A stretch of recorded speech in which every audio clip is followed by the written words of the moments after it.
My name is Earl Myers. I'm 76 years old, partially blind, and I live alone in a modest two-bedroom house in the outskirts of Cedar Falls, Iowa. I taught English literature for nearly 4 decades at the local high school, and I still have the habit of mentally editing people's grammar when they speak. I suppose it's one of the last remnants of the man I used to be. Since Mary passed away 5 years ago, the days have blurred into each other. A silent routine of mornings with lukewarm coffee and evenings filled with audiobooks and the rhythmic ticking of the grandfather clock that still stands in the hallway. My vision started to go shortly after Mary died. Cataracts, they said. Surgery helped a little, but the central clarity is gone.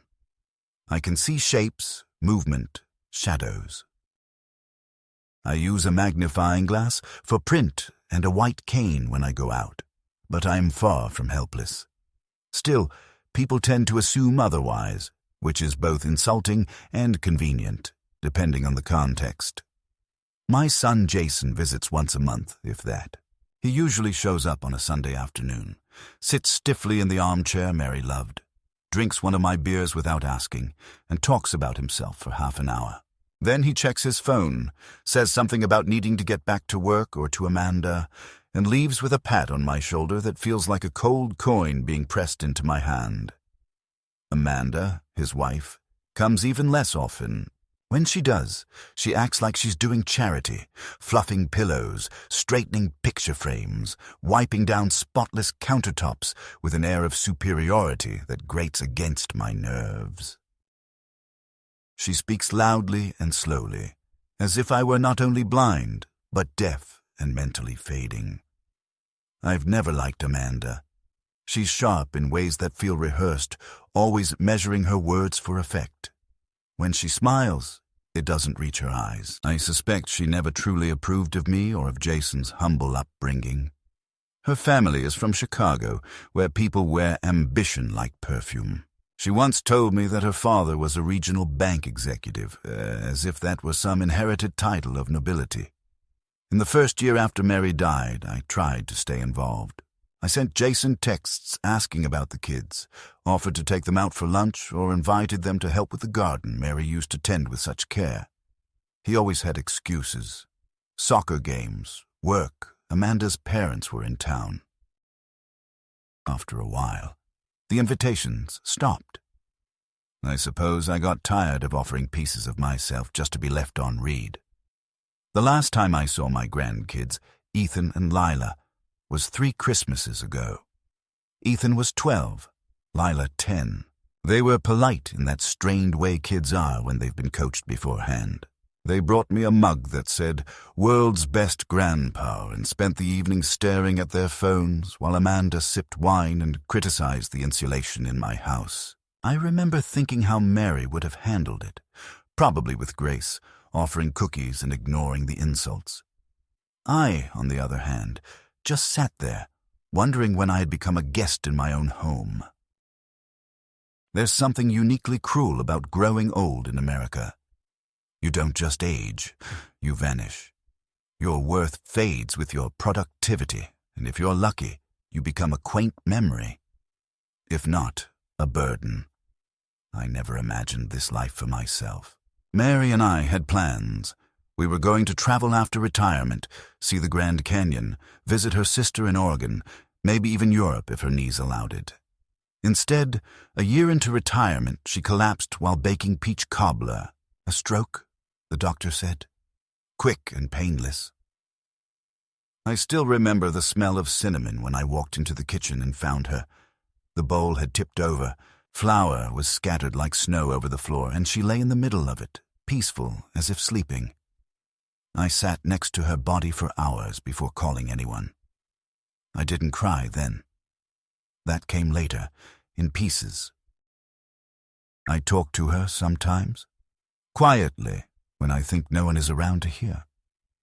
I tell her about the weather, the progress of the rose bush she planted, how I miss the sound of her humming when she watered the plants. I keep her photo on the mantel, her graduation portrait, not the older ones. She always hated how she looked in later years, though I thought her more beautiful with every passing decade. There's a kind of stillness in my house now, not the comforting silence we once shared, but the absence of life itself. I fill it with background noise, the radio, classical music, old recordings of Mary reading poetry aloud. Her voice was steady, clear, with a warmth that made even frost sound like a lullaby. My health is stable. Aside from my eyesight, I manage well. I cook, I clean, I take my pills on time. Once a week, I walk to the corner store with my cane, nod at neighbors who never remember my name, and buy what I need. I don't like to ask for help. Maybe that's pride or fear or both. Mary used to say I was stubborn. She wasn't wrong. I have enough savings to live comfortably, though Amanda once asked pointedly if I had considered long-term care options. She phrased it as a question, but the tone was suggestion, and the implication was that I was nearing the expiration date. That was the first time I truly saw her for what she was. Jason just sat there, silent, not defending me, not objecting, just letting the moment slide past like rain off a windshield. I didn't say anything then, but I made a mental note. A month ago, Amanda called unexpectedly. She said she had been reading about state programs that help the elderly reduce property tax burdens. She offered to come by and help me go through some paperwork. Her tone was syrupy, her concern rehearsed. I said I'd think about it. That same week, Jason dropped by with a casserole, Amanda's recipe, bland and underseasoned. He sat with me for 15 minutes and mentioned offhandedly that Amanda was really good with legal stuff and that I should let her help. I nodded, but I didn't commit. Something in my gut felt off. The following Sunday, Amanda arrived uninvited, wearing perfume too strong for my sensitive nose and carrying a stack of folders. She hugged me as if she hadn't ignored my existence for a year and sat down at the kitchen table like she owned the place. She began explaining how these documents would help protect my estate, ensure my legacy, and reduce future confusion. Her voice was smooth, like a commercial. I asked if I could have time to read them. She looked at me with a tilted head and a rehearsed chuckle. "Oh, Earl, I thought your vision—" "Never mind. I'll just read them to you." That was the moment I knew. She didn't think I could see. She thought I was blind enough, gullible enough to sign whatever she put in front of me. I told her I trusted her, asked her to leave the papers with me overnight. She seemed disappointed but covered it with a smile. "Of course," she said. "Take all the time you need. We just want to help." When she left, I didn't touch the papers immediately. I sat for an hour, listening to the slow tick of the clock, to the silence pressing in from every corner.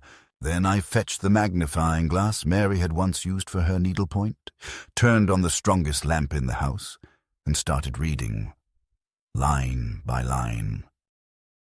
I sat at the kitchen table, the magnifying glass clenched in my right hand, its brass handle warm from the heat of the lamp, and I slowly, deliberately, began deciphering the stack of documents Amanda had left behind.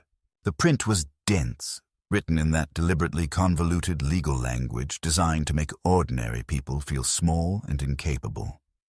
But I wasn't ordinary, not in that way. I had spent my entire life reading between the lines, of novels, of student essays, of policy memos and bureaucratic doublespeak. I might be half blind, but I wasn't stupid, and I certainly wasn't going to be tricked by a woman who thought that a little perfume and a patronizing tone could replace honesty. As I moved from one page to the next, I began to see it, clearly, frighteningly. These weren't tax forms. They weren't standard estate planning tools. What Amanda had brought me was something altogether different. The language was careful, but the implications were plain once you knew what to look for. One document, titled with bureaucratic subtlety as a durable power of attorney, granted Amanda complete legal authority over my finances, property, medical decisions, and even living arrangements, effective immediately. Another form, presented as a property transfer and survivorship agreement, would have placed the deed to my house entirely in her name, retroactive to the date of Mary's death.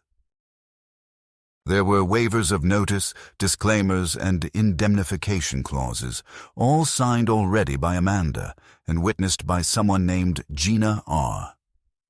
I didn't know any Gina R., but I could imagine the type. Someone Amanda had paid or charmed into playing her part in this quiet little heist. The worst part.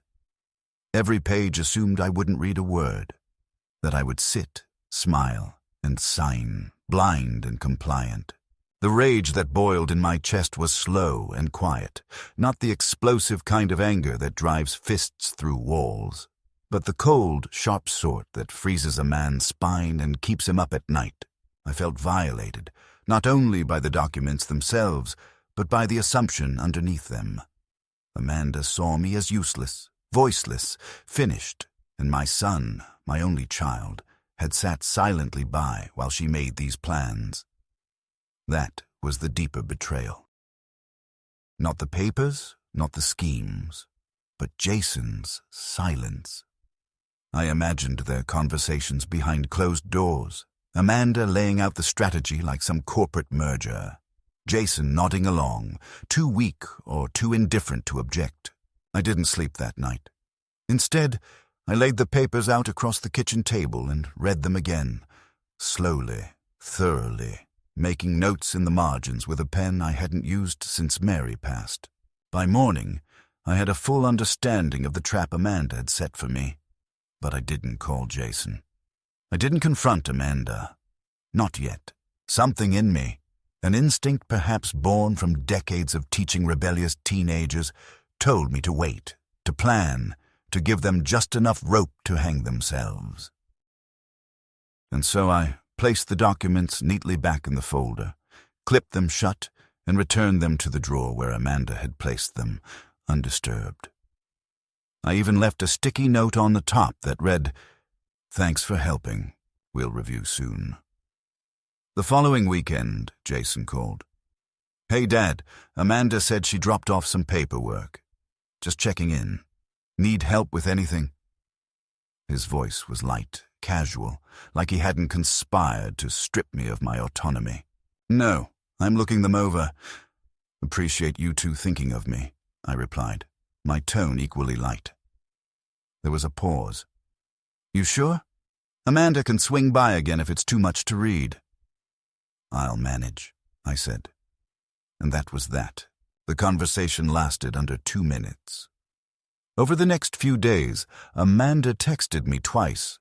The first message said, "Hi, Earl. Just wondering if you had a chance to go over the paperwork. Let me know if you have any questions. Jason and I are here for you." The smiley face felt like a slap. The second message, 2 days later, was more direct. "We need to file some of the documents before the end of the month to meet the deadline for tax processing. It would really help if you could sign, and we'll take care of the rest." I didn't reply to either message. Instead, I scheduled a meeting with a lawyer, an old student of mine named Olivia Navarro, now in her 40s and practicing estate law in the town.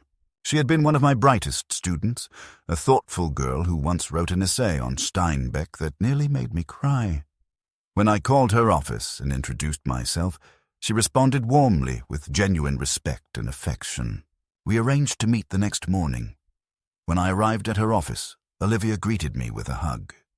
"Mr. Myers, or should I say Earl now?" "You've earned it," I replied with a tired smile. I handed her the folder without preamble. "Tell me what you see." She read for nearly 45 minutes, occasionally raising her eyebrows or muttering under her breath. When she finally looked up, her face was tight. "This is no mistake," she said. "These documents are a full legal takeover. If you had signed them, Amanda would have had the right to move you into a nursing facility, sell your home, access all your accounts, and manage your medical treatment. Legally, she would have become you. So I wasn't being paranoid. No, you were being targeted." She leaned forward. "Did you sign anything?" Not a line. Olivia nodded. Good. I'm going to keep these copies. If you don't mind, I'll make digital versions too, just in case. I left her office with a plan forming in my mind. Not of revenge exactly, but of defense. Amanda believed I was a man with no options. I would show her how wrong she was. But not by yelling, not by fighting. I would play the part she had cast for me, the doddering old man, too slow to notice, too blind to read. Let her believe I had fallen for it. Let her think she had won. That way, when the moment came, she wouldn't see it coming. And when it did come, it would not be quiet. I spent the next few weeks preparing the stage. Amanda, sensing my hesitation, redoubled her efforts. She began dropping by unannounced, always with a smile and a plate of something she claimed she had baked just for me. Dry banana bread, gluten-free cookies, even a quiche that tasted like wet cardboard. Each visit followed the same pattern. Small talk, a forced laugh, a patronizing comment about how hard it must be to live alone with my condition, followed by another gentle nudge about the paperwork. She never pushed outright. No, Amanda was far too calculated for that. She employed guilt, subtle pity, and a sugary concern that made my skin crawl. Her eyes always scanned the kitchen counter where I kept the folder, as if expecting it to magically sign itself. I pretended to grow more confused, more passive. I began using the cane more deliberately, fumbling slightly with objects, squinting at labels. Once, I accidentally called her by the wrong name and apologized profusely. She smiled, almost too wide, and said, "That's okay, Earl. It's normal. That's why we're here." She began leaving more papers. Some were just printouts of medical articles about cognitive decline. Others were checklists titled Signs of Diminishing Capacity, with half the items already mysteriously checked off in blue pen. I said nothing. I watched. Every act of help she performed was another thread in her web, and she thought I was crawling in willingly. Jason, to his credit, seemed uncomfortable. He never came alone anymore, always trailing behind Amanda like a dog too tired to bark. During one visit, I caught him looking at me strangely, as if trying to recognize something familiar and failing. When Amanda left the room to take a phone call, I asked him plainly, "Jason, do you know what she's asking me to sign?" He hesitated. "She said it's just some tax stuff, inheritance planning. She says you wanted help." "Did she show you the documents?" He shifted in his seat, glanced at the hallway. "She said they're routine." I nodded, slowly, and said nothing more. If he had doubts, he wasn't brave enough to face them. It was around this time that Amanda started bringing her friend Gina around.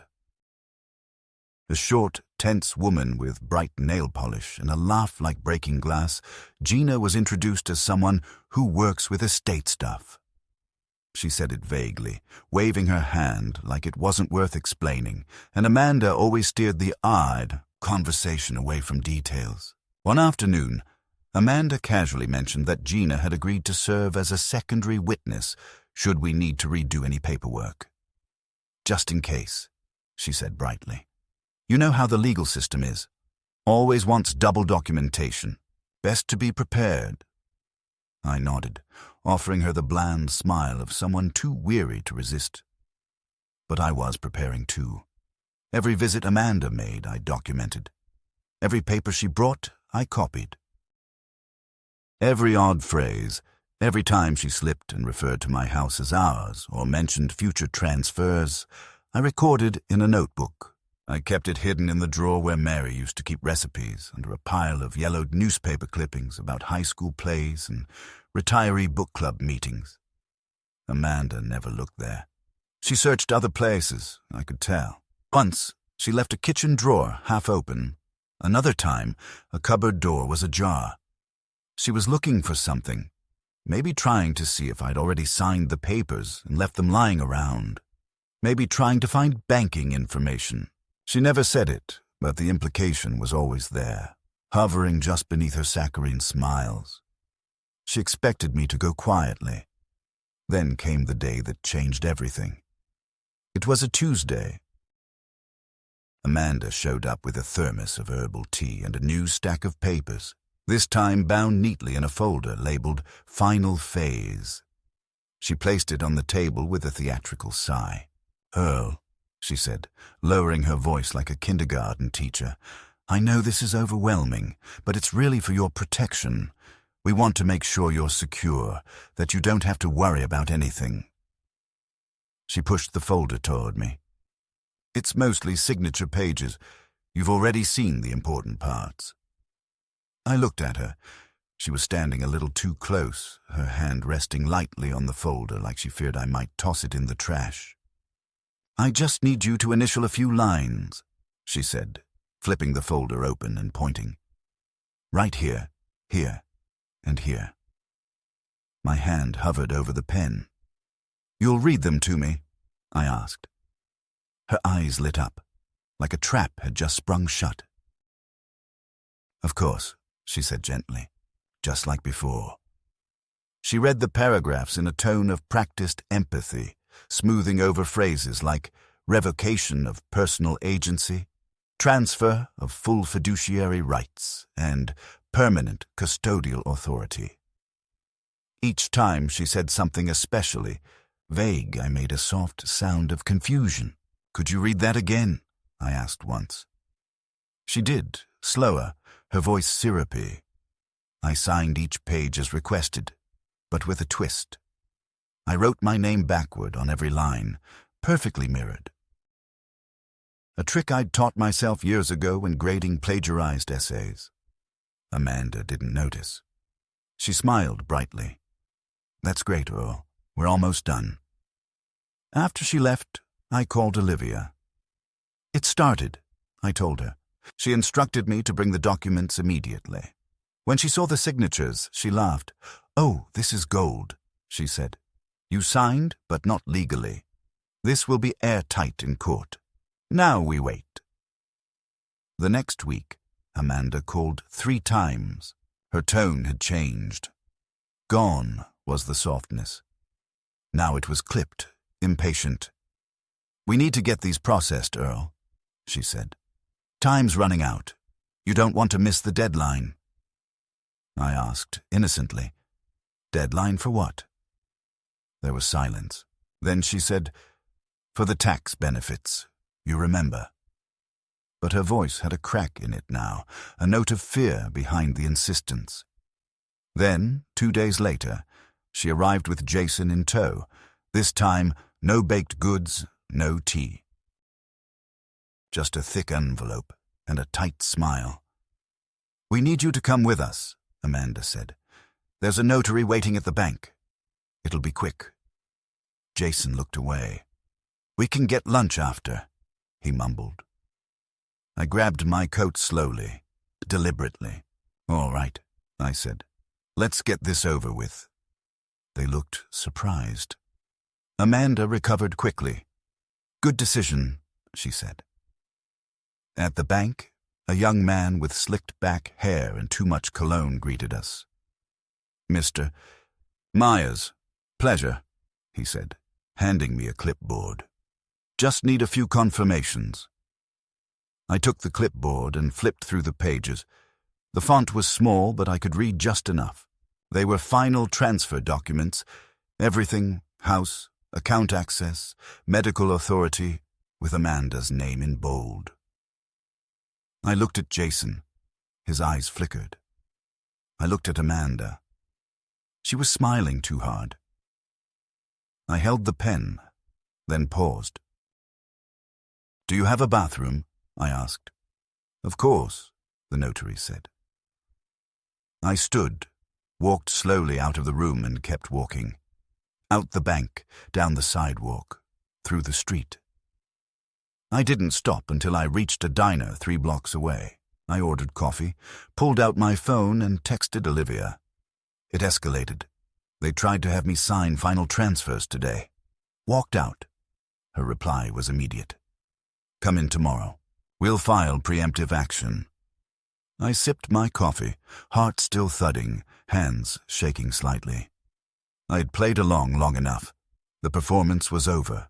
It was time to act. The following morning, I arrived at Olivia's office just after 9, the autumn air sharp against my face, and the coffee I'd drunk earlier sat bitter in my stomach. Olivia was waiting in her office, already reviewing the previous documents Amanda had left me. Her hair was pulled back, glasses perched on her head, eyes sharp with professional focus. "I've seen enough," she said before I even sat down. "They've crossed into legal misconduct. If we move now, we can take the initiative before they try to involve third parties, which I strongly suspect is their next step." I handed her the latest documents, the ones I had signed with reversed letters. She examined them, then looked up with a slow, satisfied smile. "They'll think you've already signed everything. That works to our advantage." What she proposed was deceptively simple. Preemptively file an affidavit stating that I had been subjected to coercive influence, attempted fraud, and was aware of a scheme to transfer assets under false pretenses. She would include notarized statements from me and herself, attach copies of the falsified documents Amanda had left, and initiate a motion to restrict legal access to my estate by anyone but me. "It won't stop them from trying again," Olivia warned, "but it creates a legal record, and, more importantly, it signals that you're not the helpless old man they think you are." I signed everything. This time, with my name properly printed, in ink dark and bold. Later that day, I returned home and sat at my kitchen table, where Mary once rolled out dough and hummed to herself, and looked at the stack of junk mail piled near the door. Among the bills and coupon flyers was an envelope with no return address, my name typed neatly in all caps. Inside was a typed letter, no greeting, no signature, just 2 sentences. "We need to know where you stand. Either you're with us or you're not. Make the smart choice." I stared at the words for a long moment. It was Amanda, clearly. She had abandoned subtlety. The letter wasn't legally threatening. It was personal, a message meant to intimidate, plain and direct. That night I didn't sleep much. I kept picturing Amanda's face as she slid those folders toward me with that cool smile. I thought of Jason sitting there, staring at his phone, a man who once cried when I read him The Velveteen Rabbit and now couldn't look me in the eye while his wife tried to rob me in slow motion. I wasn't angry anymore. I wasn't even hurt. I was resolved. Something had calcified inside me, something firm and unshakable. They thought they knew who I was, a lonely widower with cloudy eyes and no fight left in him. And maybe that's who I had been. But not anymore. Not after what they'd done. I had nothing left to lose. No spouse, no grandchildren who cared, no illusions about family. What remained was mine, and they would not take it. The next morning, Olivia called with news. "They've contacted a lawyer," she said. "I just got a message from someone named Calvin Norberg. Claims to be representing Amanda and Jason Myers. He's asking for a meeting to discuss misunderstandings regarding estate planning." I laughed without humor. "They're already retreating." "Not exactly," Olivia replied. "They're trying to preemptively discredit your affidavit. We have to be ready. This could escalate quickly." "Let it," I said. "Let them try." That weekend, Jason called me directly. Not Amanda, not a text. His voice was subdued, like a man standing in the rain. "Dad," he said, "can we talk?" "We are," I replied. "Face to face," he added. "I can come by alone. Just me. Amanda doesn't know I'm calling." That caught me off guard. I agreed with one condition. The meeting would happen on neutral ground. Olivia's office. He hesitated, then agreed. He arrived the next day, looking older than I remembered. His face was drawn, and there were lines across his forehead that hadn't been there last year. He sat across from me in Olivia's conference room, fidgeting with his wedding ring. "I didn't know it would go this far," he said quietly. "Amanda told me we were helping you, that it was just about getting ahead of future complications." "Jason," I interrupted. "I read every word. She wasn't helping me. She was burying me alive in paper and signing my life away." He didn't respond immediately, just looked down at his hands. "She said if we didn't act now, the state might step in eventually, that we'd lose everything anyway." I leaned forward. "She's lying to you, son. She's not protecting anyone but herself." "I know," he said at last. "I realized too late, but I didn't stop her. That's on me." There was a long silence.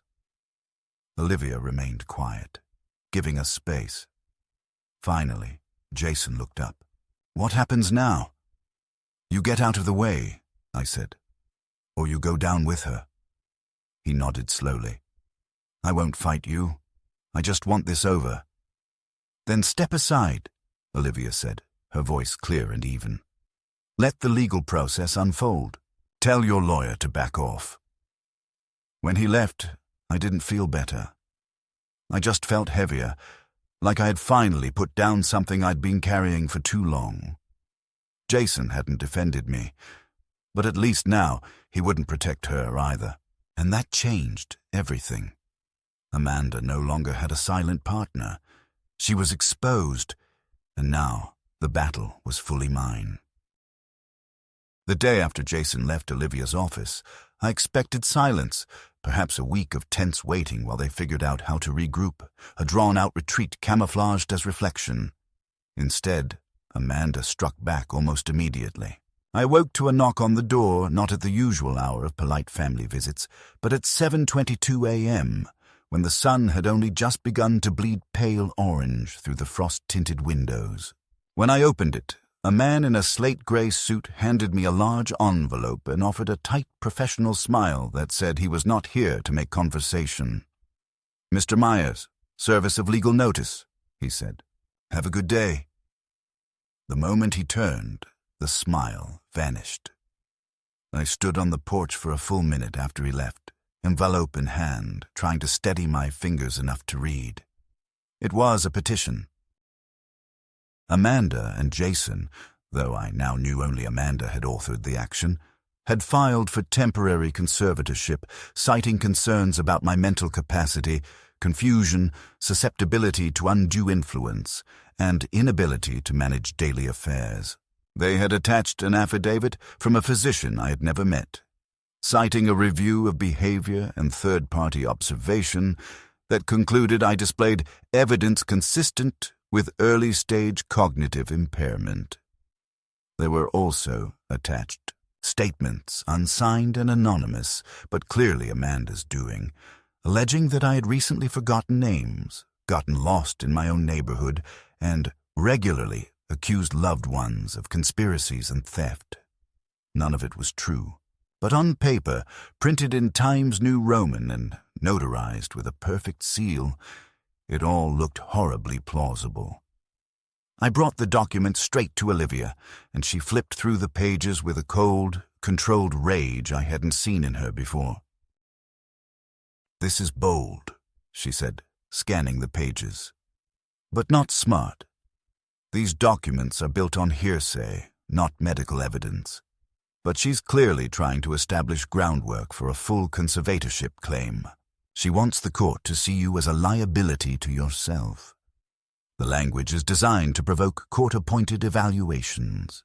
She's not just trying to get your signature anymore. She's trying to remove your legal personhood." That phrase stopped my breath. Remove your legal personhood. The idea that someone, especially Amanda, could turn me into a ward of her care, someone stripped of the right to decide where I lived or how I spent my own money, was beyond infuriating. It was existential. Olivia filed our response within 24 hours.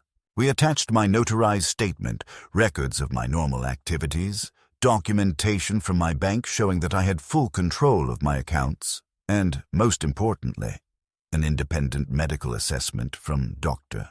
Bernard Lawton, a well-respected geriatric specialist I had seen the previous week. Dr. Lawton's report was unequivocal.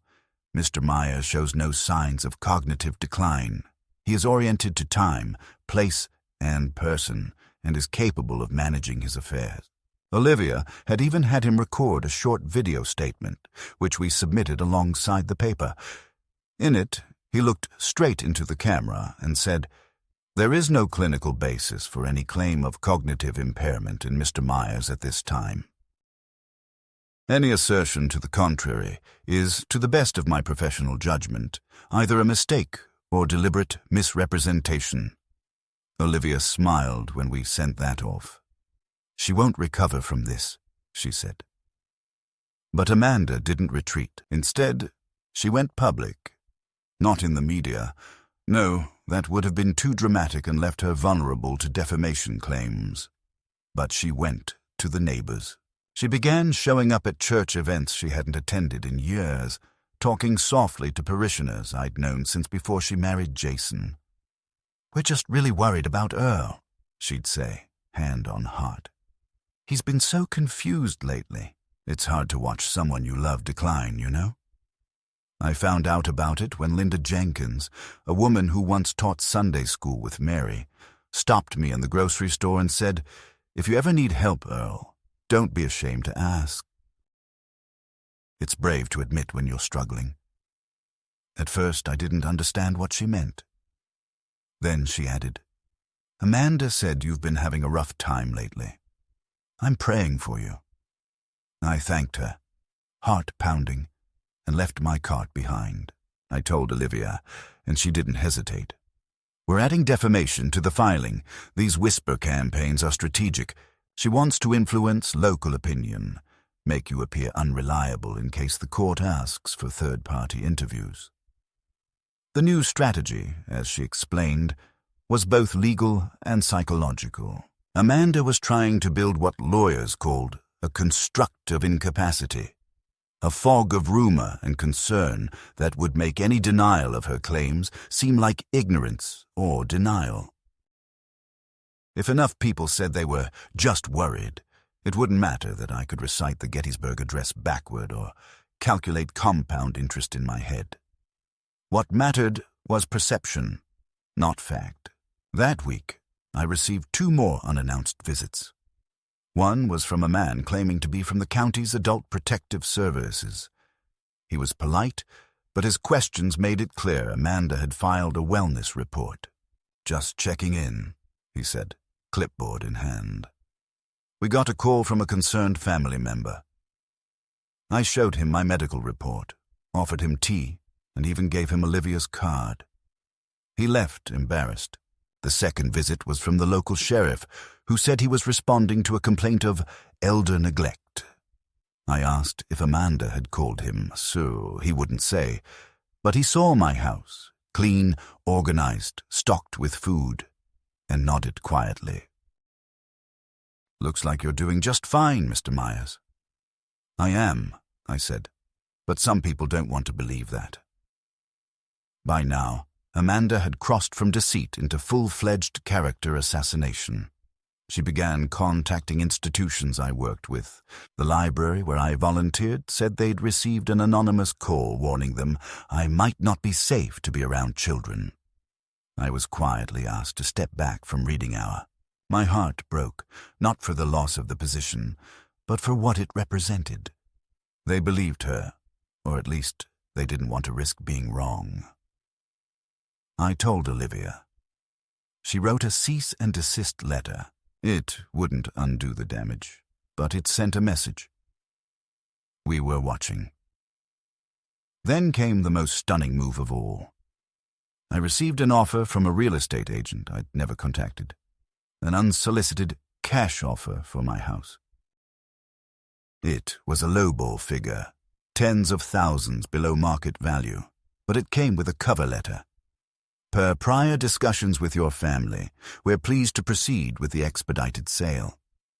I called the agency pretending to be confused. The woman on the phone said, "Oh, I spoke with your daughter-in-law last week. She said you were eager to downsize. We have buyers ready to close immediately." I thanked her, hung up, and called Olivia. "She tried to sell my house," I said, my voice shaking. "She tried to sell my house." Olivia filed an emergency injunction the next day. The court granted a temporary restraining order against any transfer or representation of my property by Amanda or anyone affiliated with her. "She's desperate," Olivia said, "and we've got her backed into a corner." But I didn't feel victorious. I felt exhausted. Every day had become a battle to preserve what little remained of my dignity. I couldn't go to the store without wondering who had heard what. I avoided neighbors I'd known for decades, unsure which of them saw me as a man and which saw me as a burden. The house, once filled with Mary's warmth, now felt like a fortress under siege. I missed her most at night. I imagined what she'd say, how she'd take Amanda by the wrist and say, with that soft steel in her voice, "You don't treat people like that, young lady." But she wasn't here, and I was alone. Until one night, when the doorbell rang just after sunset.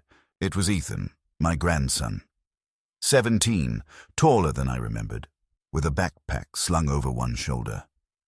"Hi, Grandpa," he said. Can I come in?" I nodded slowly. He stepped inside, looked around the living room like he was seeing it for the first time. "Mom doesn't know I'm here," he said. "She told us you weren't feeling well, said you were getting help." He looked at me. "Is that true?" I swallowed hard. "No, Ethan. That's not true." I told him everything, not all the legal terms, not all the court filings, but the truth. Amanda was trying to take my home and money. That she thought I was too blind to notice, that I was fighting her the only way I could. Ethan sat in silence, then finally said, "I didn't know. I thought you forgot about us." I reached across the table and touched his hand. "Never. I never stopped thinking about you." His voice cracked. "I'm sorry. It's not your fault," I said. He left an hour later, promising to visit again. He never did. But that hour meant everything. It was a crack in Amanda's wall. A reminder that not everyone had forgotten who I was, and that maybe, just maybe, not everything Amanda destroyed had to stay broken. A week after Ethan's visit, as the leaves began turning brittle and gold outside my window, Olivia called to inform me that the court had set a hearing date regarding Amanda's petition for conservatorship.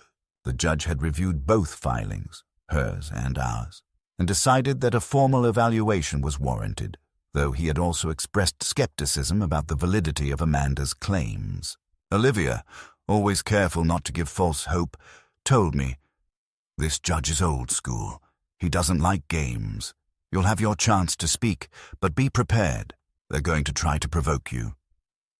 I nodded, already rehearsing what I would say. I had waited a long time for a moment like this. Not for justice in the dramatic sense, not for retribution, but simply for the chance to say what needed to be said, while people were finally and legally obligated to listen. The morning of the hearing, I wore the suit Mary had given me for our 40th anniversary, a simple grey woolen thing with modest lapels and polished buttons. I'd kept it pressed, hanging untouched in the back of the closet, waiting perhaps for a funeral or a wedding that never came. It smelled faintly of cedar and mothballs, but when I put it on, it fit. Still, like it was waiting for this day, too. I walked into the courthouse with Olivia by my side, her briefcase under one arm and a calm fury in her step. In the courtroom sat Amanda, flanked by a man I recognized as Calvin Norberg, her lawyer. Jason was not with her. She turned to look at me as I entered, but I didn't return the glance. Her face was pale, her jaw tight, and her blouse, a pristine white with gold buttons, looked chosen to communicate innocence. It was theater, and I refused to applaud. The proceedings began with the judge reviewing the basic facts, then inviting Amanda's counsel to make his case. Norberg was smooth, practiced, and careful with language. He didn't accuse me outright of mental collapse. No, he suggested. He implied. Mr. Myers has exhibited signs of progressive confusion, he said, including difficulty remembering dates, allegations of paranoia, and repeated resistance to reasonable attempts by family members to assist him in managing his increasingly complex affairs. He referenced the false doctor's letter. He referenced Amanda's eyewitness account of my so-called outbursts. He even had the gall to suggest I had unintentionally endangered myself by leaving the stove on overnight. An outright lie. He ended his statement with a concerned tone. This is not about control. This is about love, about a family trying to protect its patriarch from the indignities of decline. Olivia stood calmly and dismantled him piece by piece. She began with the falsehoods, presenting the real doctor's evaluation, the video statement, the timeline of Amanda's increasingly aggressive behavior. Then she submitted the voice recordings I had made during Amanda's visits, harmless-sounding chats that, when analyzed closely, were laced with subtle manipulations, coercion, and contradictions. She submitted the letter I'd received with no signature, and finally, she presented the most damning piece, the real estate correspondence from the agency Amanda had contacted to preemptively sell my home. This, Olivia said, holding up the printed offer, was received by Mr. Myers while he still occupied his house, without his knowledge or consent. The agency was told he was downsizing and that the family was handling the transaction. The family, in this case, being Mrs. Amanda Myers. Olivia let the silence hang after that. It was effective. Then the judge asked to hear from me directly. I stood slowly, gripping the edges of the lectern with steady hands, and cleared my throat. Your Honor, I began, I may be 76 years old, and I may walk slower than I used to. I may need glasses and magnifiers and the occasional reminder of where I left my house keys, but I am not confused. I am not paranoid. I am not unwell. I am a man who lost his wife, who tried to maintain a connection with his family, and who was repaid with schemes, lies, and the attempted theft of everything I've built over a lifetime. I looked directly at Amanda. I read every page, Amanda, every clause, every line you hoped I couldn't see. You thought you were dealing with a blind man, but what you didn't realize is that I've spent 40 years reading between the lines, and I saw you clearer than you ever imagined. The courtroom was silent. Amanda's mouth had tightened into a thin line. Her lawyer shuffled his papers, but said nothing. The judge leaned forward slightly, hands folded. Mr. Myers, do you feel you are in any way incapable of managing your affairs?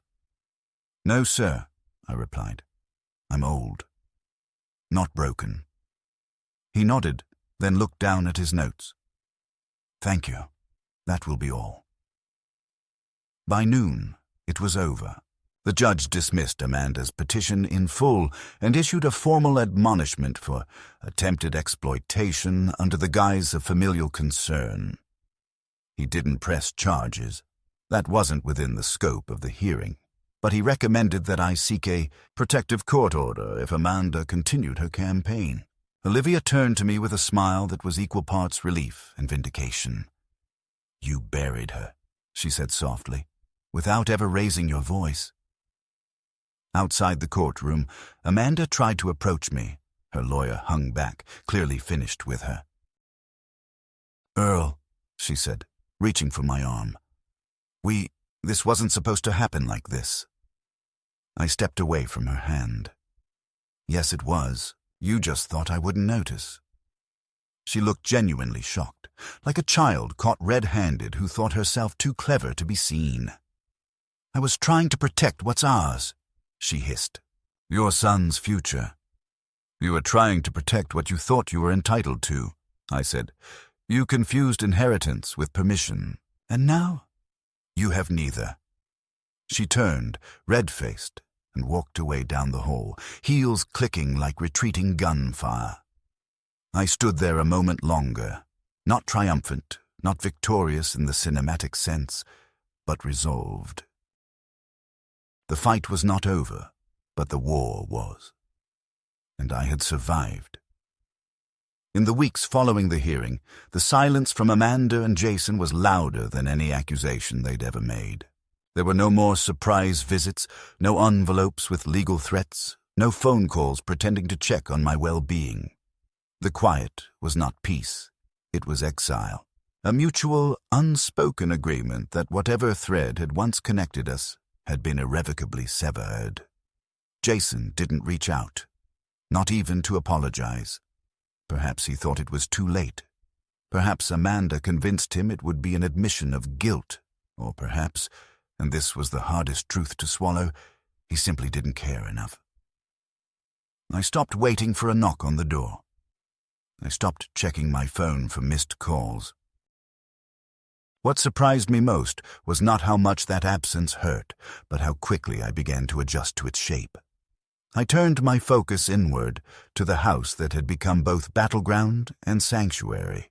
For the first time in years, I walked every room with fresh eyes, taking stock not of what had been lost, but what remained. Mary's needlepoint still hung in the hallway, slightly faded but intact. The old piano in the living room, untouched since her passing, still held the scent of polished wood and the memory of her fingers. I opened the bench and found the hymnal she'd once used, its pages marked with delicate pencil notes in her looping handwriting. I sat at the keys and let my fingers find a few chords. Not perfect, but steady. The sound filled the house like breath returning to lungs long collapsed.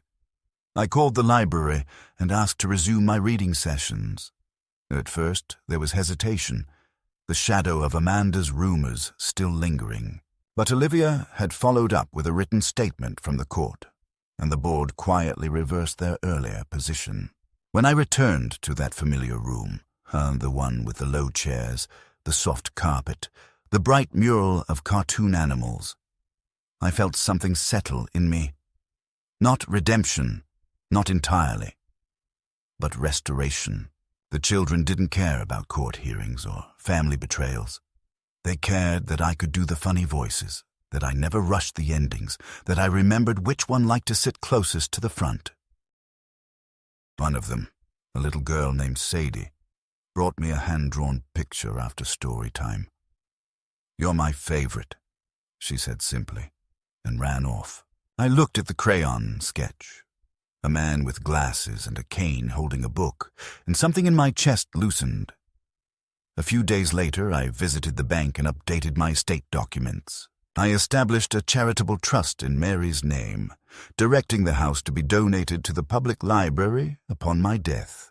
The idea came to me not as revenge, though I would be lying if I said it didn't hold a certain grim satisfaction, but as a kind of moral correction. Amanda had tried to turn this home into currency, something to be bartered, cashed, controlled. I would turn it into something permanent, something useful, something rooted in the same values that had defined Mary's life and, I hoped, mine. The trust would fund reading programs, community events, even free tutoring for students who couldn't afford private help. I imagined the walls of our home filled with laughter and learning, even after I was gone. It felt right. I wrote a letter to Ethan. A real one, in ink, folded into an envelope and sent through the mail. I told him how much that one visit had meant to me. I told him that I understood his position, that the adults in his life had failed him in different ways, and that none of it was his fault. I didn't ask him to visit again. I simply said the door was always open. He never replied, but a month later, a small package arrived. No note, just a framed photo of him as a child, sitting on my shoulders at the county fair, both of us grinning with ice cream stains on our shirts. I placed it on the mantel beside Mary's portrait. As winter approached, I felt no fear of what lay ahead. My body ached in the mornings, my eyes still blurred the print on menus, but my mind was clear and my soul no longer burdened. I had faced the most profound betrayal a man can endure, not from strangers or enemies, but from the very people who were supposed to hold him with care. I had been underestimated, manipulated, cast as weak. And I had endured, not through anger or violence, but through patience, strategy, and the quiet strength of truth. On Christmas morning, I made myself pancakes. Mary's recipe, with too much butter and just the right amount of nutmeg. I set the table for one, placed a sprig of holly in a small vase, and turned on the old radio to the station that still played carols. The house was warm, the sky outside a gentle grey, and for the first time in years, I did not feel lonely. I felt full, whole. And as I sat there, fork in hand, I thought of all the things Amanda had tried to take. My home, my name, my dignity. She had failed, and I was still here, still me, still standing.